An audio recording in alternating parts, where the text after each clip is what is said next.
L'expo est étonnante. Sur les 2 étages du centre d'art de Rouge-Cloître, les cimaises sont envahies par le monde animalier du dessinateur Frank P. Auteur de BD rendu célèbre par sa série Broussailles et par la trilogie Zoo, Frank aime à sortir de son atelier pour réaliser des fresques ou des dessins en direct. C'est venu en réaction aux dédicaces, qui était un travail, pour moi en tout cas, un peu laborieux. Après de nombreuses années, j'ai l'impression d'avoir dédicacé 20 fois tous les bouquins que j'ai vendus. Donc j'ai eu envie de sortir des cases, sortir des albums, travailler en grand, parce que ça m'appelait, je ne peux pas vraiment dire pourquoi. Et puis le thème des animaux, parce que je le travaille tous les jours quasi.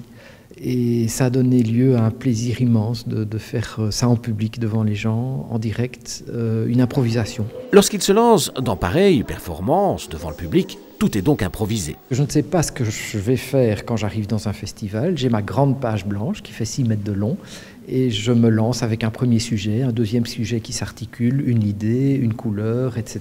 Et ça donne finalement quelque chose qui tient plus ou moins la route, mais qui est en général très vivant. À côté des grands formats, Frank P expose quelques œuvres superbes inspirées du style Art Nouveau et de l'artiste Alphonse Mouchat.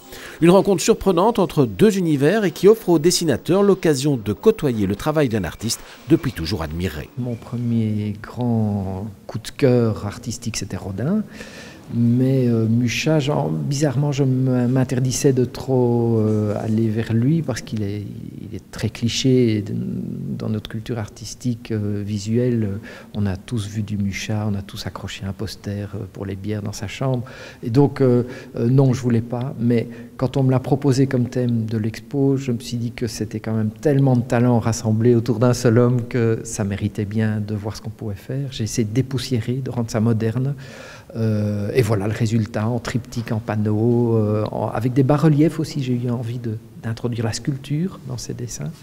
Et ça répondait assez bien. Il y a quelque chose d'intéressant. L'exposition ravira les visiteurs de tous âges. Et puis terminons par de bonnes nouvelles pour ceux qui attendent un nouvel album dessiné de Frank P. Je travaille à la mise en place d'un Spirou et Fantasio, donc d'un one-shot chez Dupuis.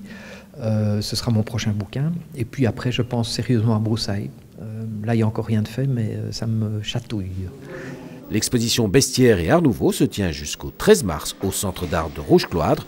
Et ce dimanche 27 février, Frank P accueillera les visiteurs de 14h à 17h.